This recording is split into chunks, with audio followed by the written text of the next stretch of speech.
যুক্তরাষ্ট্রের president Donald ট্রাম্পের সঙ্গে টেলিফোনে কথা বলেছেন রাশিয়ার প্রেসিডেন্ট ভ্লাদিমির পুতিন।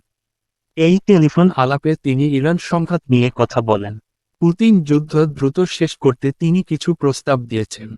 ক্রেমলিনের পররাষ্ট্রনীতি বিষয়ক উপদেষ্টা ইউরি উশাকভ সাংবাদিকদের জানান, ট্রাম্পের সঙ্গে ফোন আলাপে পুতিন ইরান যুদ্ধের দ্রুত সমাধানের লক্ষ্যে তার প্রস্তাবগুলো তুলে ধরেন। আলোচনায় ইউক্রেন যুদ্ধ এবং বৈশ্বিক তেলের বাজারের প্রেক্ষাপটে ভেনেজুয়েলার পরিস্থিতিও উঠে আসে বলে জানান উশাকভ। এদিকে পুতিন বলেছেন, যুক্তরাষ্ট্র ও ইসরায়েলের সঙ্গে ইরানের যুদ্ধের কারণে বিশ্বজুড়ে জ্বালানি সংকট তৈরি হয়েছে।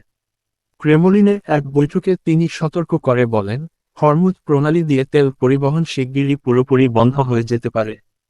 তিনি জানান, রাশিয়ার তেল ও গ্যাস কোম্পানিগুলোকে বর্তমান পরিস্থিতির সুযোগ নিতে হবে। একই সঙ্গে তিনি বলেন, ইউরোপসহ বিভিন্ন দেশের সঙ্গে রাজনীতির বাইরে দীর্ঘমেয়াদী চুক্তির ভিত্তিতে জ্বালানি সরবরাহে রাশিয়া প্রস্তুত। পুতিনের ভাষায়, মস্কো তাদের বিশ্বস্ত অংশীদারদের কাছে জ্বালানি সম্পদ সরবরাহ অব্যাহত রাখবে।